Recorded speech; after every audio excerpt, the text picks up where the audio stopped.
और बड़े अफसोस की बात है आज जब ये सुनने को मिला कि माननीय उच्च न्यायालय के जरिए से मदरसा बोर्ड को खत्म कर दिया गया है। ये कहना भी बिल्कुल गलत है कि वहाँ पर सिर्फ मजहबी तालीम दी जाती है।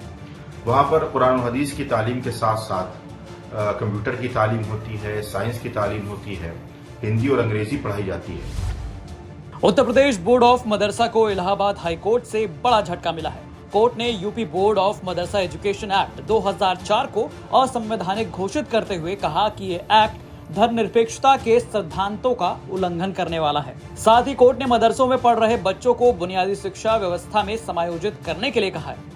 हालांकि हाईकोर्ट के इस फैसले के बाद यूपी में हलचल तेज हो गई। मुस्लिम धर्मगुरु और मौलाना कोर्ट के इस फैसले से नाराज दिख रहे हैं। बकायदा सुप्रीम कोर्ट का दरवाजा खटखटाने की बात भी कर रहे हैं। मदारिस अरबिया का मुल्क की आजादी में अहम किरदार रहा है और बड़े अफसोस की बात है आज जब ये सुनने को मिला कि माननीय उच्च न्यायालय के जरिए से मदरसा बोर्ड को खत्म कर दिया गया है।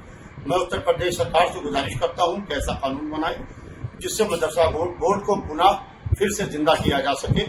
इसलिए इससे बहुत लोगों की, हजारों लोगों की रोटी रोजी वाबस्ता है।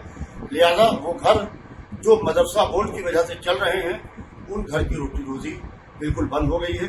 लिहाजा मैं उत्तर प्रदेश के मुख्यमंत्री श्री योगी आदित्यनाथ जी से गुजारिश करूंगा कि एक बार फिर वो पुनः विचार करके उसको फिर से जिंदा करने की कोशिश करें। देखिए, इलाहाबाद हाईकोर्ट का फैसला मदरसों के सिलसिले में अभी मंजर-ए-आम पर आया है और हम ये बात कहना चाहेंगे कि हमारे मुल्क के कॉन्स्टिट्यूशन ने हमें यह हक और इख्तियार दिया है कि हम अपने इदारे कायम करें, अपने तालीमी इदारों को कायम करें ताकि वहां से मुसलमान तालीम हासिल कर सके।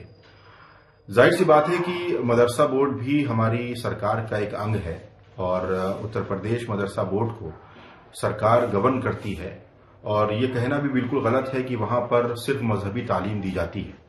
वहां पर कुरान और हदीस की तालीम के साथ साथ कंप्यूटर की तालीम होती है, साइंस की तालीम होती है, हिंदी और अंग्रेजी पढ़ाई जाती है। और अब तो मदरसा मॉडर्नाइजेशन स्कीम के तहत बहुत से मदारिस ऐसे हैं कि जिनमें बाकायदा स्मार्ट क्लास का भी निफाज किया गया है। तो मुझे लगता है कि इस फैसले को जो इलाहाबाद हाई कोर्ट ने दिया है इस पर नजरसानी करने की जरूरत है और इस फैसले को यकीनी तौर पर सुप्रीम कोर्ट में चैलेंज करने की भी जरूरत है ताकि मदरसों के सिलसिले में जो शक और शुबात हैं उनको दूर किया जा सके। तो यहाँ आपने सुना मौलाना सूफियान निजामी बता रहे थे कि मदरसों की शिक्षा अपग्रेड किया जा रहा था। हालांकि इस मुद्दे पर बात करते हुए यूपी सरकार के अल्पसंख्यक कल्याण मंत्री रहे और मौजूदा समय में यूपी हज समिति के अध्यक्ष मोहसिन रजा बताते हैं, पहले भी हम जब मिनिस्टर थे और हमारे पास में ये होता था खासकर मदरसा बोर्ड, तो मैं देखता था तो तब भी ये सवाल उठते थे कि साहब इसमें और जो समुदाय के लोग हैं जो माइनॉरिटीज में आते हैं उनके लिए शिक्षा का कोई भी वहां पे व्यवस्था नहीं थी। खाली मदरसों में एक कहना चाहिए हमारी रिलीजियस पढ़ाई होती थी और अभी भी ये चीज लगातार जारी थी। तो रिट पिटिशंस बार बार पढ़ रहे थे, अभी भी पीआईएल किसी ने करी तो उस पीआईएल में जाहिर सी बात है तथ्यों को लेकर जाना होता है। हमारे बोर्ड के वकील जाते हैं, हम लोग जो हमारे पास तथ्य होते हैं देते हैं।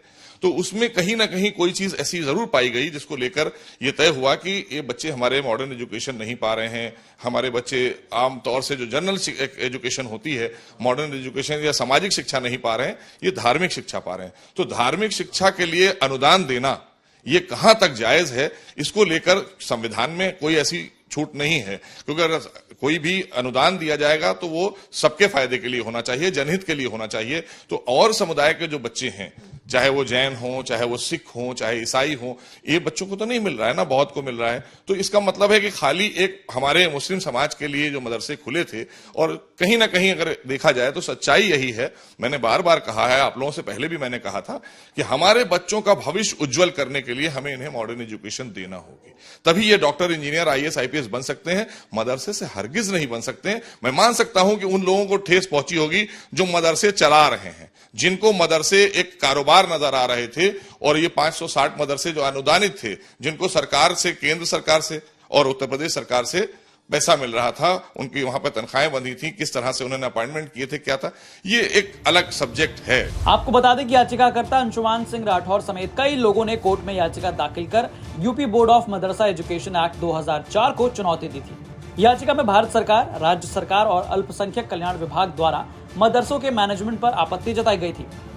इस मामले की सुनवाई के बाद जस्टिस विवेक चौधरी और जस्टिस सुभाष विद्यार्थी की डिवीजन बेंच ने यह आदेश दिया। आदेश में कहा गया, उन्होंने कहा है क्या असंवैधानिक है, असंवैधानिक हो गया, कॉन्स्टिट्यूशनल अनकॉन्स्टिट्यूशनल डिक्लेयर करने का मतलब हो गया असंवैधानिक कह दिया। यानी कि वो अनुच्छेद 14 जो समानता का अधिकार देता है, अनुच्छेद 21 जो राइट टू लाइफ देता है, और जो अनुच्छेद 21A है शिक्षा का अधिकार है, उसका विरोधाभासी है।